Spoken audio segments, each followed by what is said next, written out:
ये है रवि, 35 साल का एक आम मिडिल क्लास आदमी। रात के 2 बज रहे हैं, पूरा घर सो रहा है। पत्नी, बच्चे सब गहरी नींद में है, सिर्फ रवि जाग रहा है। उसके हाथ में कोई प्रेजेंटेशन नहीं है, उसके हाथ में है हिसाब की डायरी। कल महीने की पहली तारीख है, सामने टेबल पर बिल पड़े हैं, घर की ईएमआई, बच्चे की स्कूल फीस, राशन का खर्चा और बैंक अकाउंट में सिर्फ चंद हजार रुपए। रवि कैलकुलेटर पर हिसाब लगाता है, जोड़ता है, घटाता है, लेकिन हिसाब मिलता ही नहीं। उसे अपनी छाती पर बोझ महसूस होता है। वो अपने सो रहे बेटे की तरफ देखता है और उसे प्यार नहीं, डर लगता है। मैं इसकी फीस कैसे भरूंगा? अगर मेरी नौकरी चली गई तो इनका क्या होगा? वो डायरी बंद कर देता है, सर पकड़कर जमीन पर बैठ जाता है। उसके मन में एक ही ख्याल आता है, मैं थक गया हूं, मुझसे अब ये रोज रोज की चिक नहीं झेली जाती। मन करता है सब छोड़ छाड़ कर कहीं दूर चला जाऊं। न कोई ईएमआई, न कोई जिम्मेदारी, बस शांति हो। रवि उस अंधेरे कमरे में अपनी ही जिम्मेदारियों से हार मान चुका है। रवि के हाथ में वो डायरी नहीं है, वो उसका गांडीव है जो उसके हाथ से छूट रहा है। रवि का वो छोटा सा 2 कमरों का घर आज रात कुरुक्षेत्र बन गया है।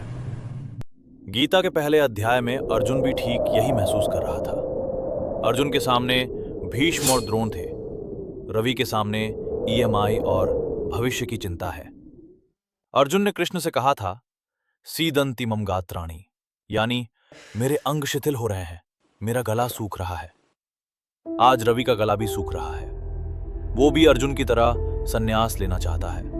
वो भागना चाहता है क्योंकि उसे लगता है कि भागने में ही सुकून है। उसे लग रहा है कि वो एक फेलियर है, जैसे अर्जुन को लगा था कि वो पापी है। लेकिन ठहरिए, अगर रवि भाग गया तो क्या समस्या खत्म हो जाएगी? नहीं, यहीं पर गीता का असली जादू शुरू होता है। जब अर्जुन रो रहा था तो कृष्ण ने उसके आंसू नहीं पोंछे, उन्होंने उसे उसकी ताकत याद दिलाई। कृष्ण ने कहा, यह हृदय की तुच्छ कमजोरी त्यागो और युद्ध के लिए खड़े हो जाओ। रवि की समस्या पैसे नहीं है, रवि की समस्या है हार मान लेना। यह जीवन एक धर्म युद्ध है और एक पिता, एक पति होने के नाते उस डायरी का सामना करना ही रवि का धर्म है। तो अगर आप भी आज रवि की तरह अपनी डायरी लेकर परेशान बैठे हैं तो याद रखिए, भागने वाला कभी नहीं जीतता। आंसुओं को पोंछिए, कल सुबह सूरज फिर निकलेगा। खड़े होइए अपने परिवार के लिए, अपने फर्ज के लिए, क्योंकि आप मिडिल क्लास नहीं हैं, आप अपनी कहानी के योद्धा हैं।